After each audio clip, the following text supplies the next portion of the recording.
This is Ruth Billings. Ruth, you're a volunteer worker at the Old North End Food Co-op here in Burlington. Right. Ruth, recently, the federal government has made some changes in the food stamp program affecting low-income families. Can you tell us what effect that's had on your family and on other families? Real bad. I got cut from $131 to $48 a month. And with winter coming on with the oil prices, I don't know how we're going to make it because our income hasn't changed. We're on disability, Social Security. You got cut from $131 to? $48. And what was the justification for that? How do they expect you to live on that difference? Well, they don't care. I mean, they just told me that that was a new regulation. They couldn't do any different. Tim, Governor Snelling has been telling us that the Vermont economy is booming for the last few years. The things are really looking good for the people of Vermont economically. As an economist at the University of Vermont, what's your assessment of the economic situation here in the state?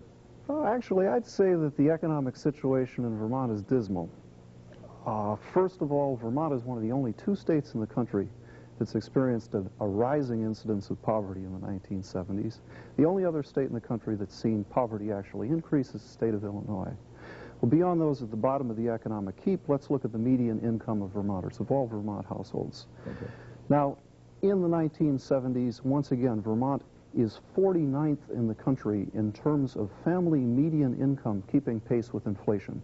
In other words, in Vermont, we see that incomes are lagging behind inflation decisively, and not just at the national average. Connecticut is the only state in the United States that is lagging further behind the rate of inflation. Now, what you're saying is that the standard of living for the average Vermont family, because of inflation, is actually declining. The people now are worse off in many ways than they were 10 years ago. Is that true? That's true. Question is, what's wrong? Now, if you look at the unemployment rate in Vermont presently, the unemployment rate is 5.4% of the labor force. That's what the official statistics indicate. Right. That's actually an improvement, say, from 1974, before our last major recession. So what is wrong? I mean, what's the crux of the matter? Why is Vermont lagging behind so decisively? I look at job creation.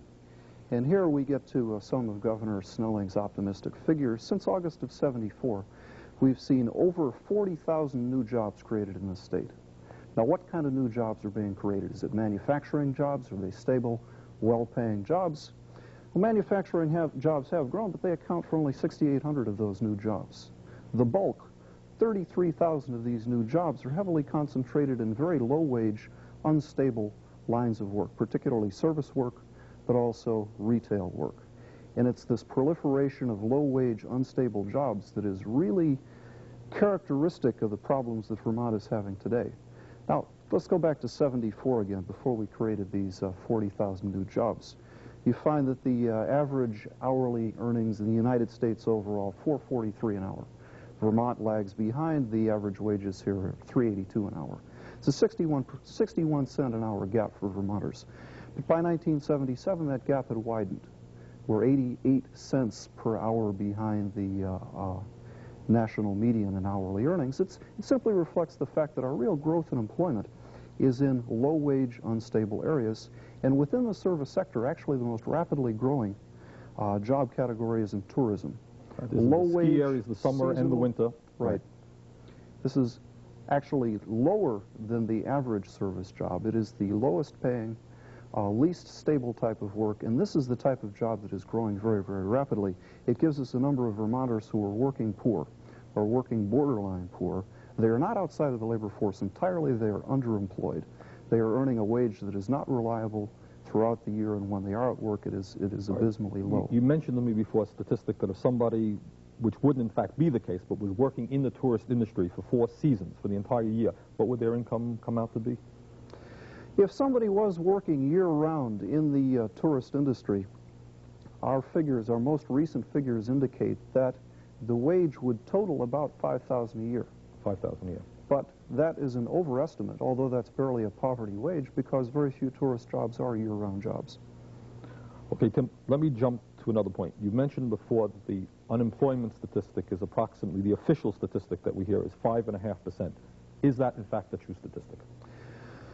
Well, the 5.5% unemployment rate reflects the federal government's measure of how many people are out of work. Now, that's a rather political figure, and I believe that it is biased downward to really conceal, to deliberately conceal the severity of the unemployment problem. Say, for example, that you're employed 30 minutes a week, and you're looking for work. Are you employed or are you unemployed? 30 minutes a week, an hour a week, 2 hours a week, you're counted as employed. Even if you are seeking a job, you are not counted as unemployed.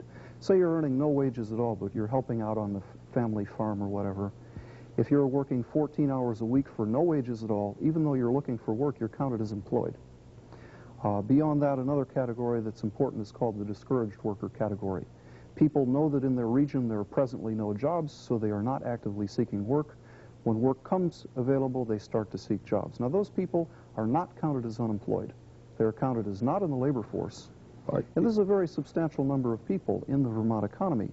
Those are our two big gaps. People who are working very, very little, perhaps for zero wages, and people who are classified as not in the labor force because they are waiting for seasonal work to come available. I'd guess that if you consider these people with very little work, in addition to the so-called discouraged worker who is not looking for a job this week but who is unemployed, my guess would be conservatively that the true unemployment rate in the state of Vermont is a good double the 5.4% official rate. All right, so when people hear an official statistic from Washington about unemployment in Vermont, they should double that easily. In their own minds, easily.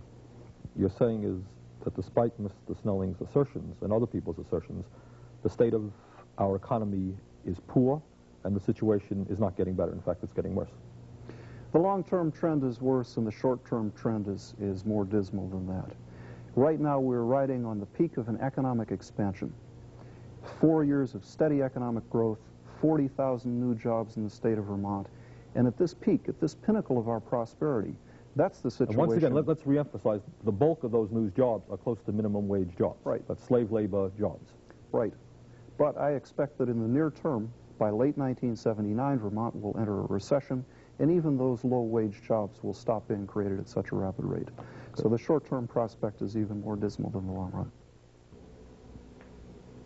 Okay, Professor Bates has talked to us about poverty in Vermont in a general view from an economist's point of view, and we're very pleased to welcome to our program tonight two gentlemen from the Abenaki Tribal Council, Richard Phillips from Highgate Springs and Abner Jerry from Swanton. And we have very little time, and I want to ask you some very direct questions.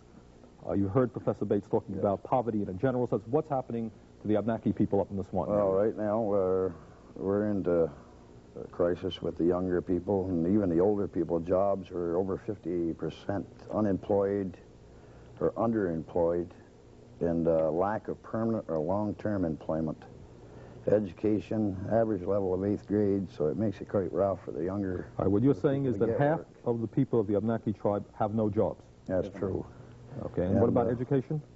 Education, on the average, it's 8th grade, you know, and they got to take a pickaxe and shovel job, which would be underpaid in the first place, you know, minimum wage. And, what kind of $3 an hour jobs up there? About $3 an hour jobs, and summer jobs, you know, they just don't work long enough, and they don't work out long enough to even draw unemployment, you know. And like myself, I'm not ashamed to say it, I'm on welfare. I can't find work. And I mean, even if I found a summer job, which wouldn't do me too much good because I wouldn't have the weeks in for unemployment. And if I dropped off welfare right now, I'd be really hurting by winter because I wouldn't be able to draw welfare again without the working quarters. You need 4 working quarters. And I think that applies to the biggest share of the Swanton area people in Franklin County, that there just ain't enough employment. And this, by the way, is not even just among the Abenaki. This is among whites as well. Amongst the whites also, or any race. And I think, like Mr. Bates, what he was talking about, inflation is really taking over, you know, and more so, and I think in the state of Vermont than anywhere in the country, outside of South Carolina or out in the south out there, they ain't. I hear their unemployment it's way down too. It's way up.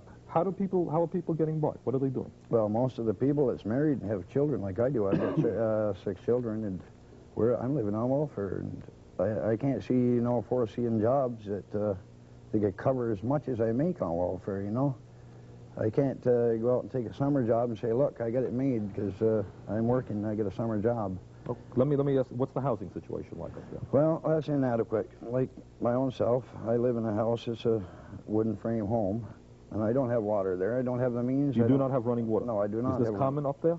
Well, right now what I'm doing is working on my water is what's little money I get at the time I put into material. What I mean is, you're not the only person up there, I expect, without running water. No, there are quite a few of them around that's in the same situation. I just bettered myself, believe it or not. I lived in a shack over on West Swanton Road, and I bettered myself by moving in this building. And this building here is all right itself, but I still don't have the water. I don't have the means to put water in. And, I mean, it makes it hard, you know, and before winter comes in, I got to try to get water. I know that, and it's a cost. And without work and me being on welfare, I can't see. And when you're talking about these things, you're not just talking about yourself. This is no, I'm talking about the Franklin County area people are worldwide, if you might say, you know, nationwide. And Mr. Jerry here, he lives in a trailer that's too small to live in, though. He can't even put a bed in his living room, in his bedroom, you know. It's really inadequate housing, and what we're trying to do now is to try to get something together. We're trying to buy land. Abenaki people are trying to buy land, or we can have a community center. Okay, gentlemen.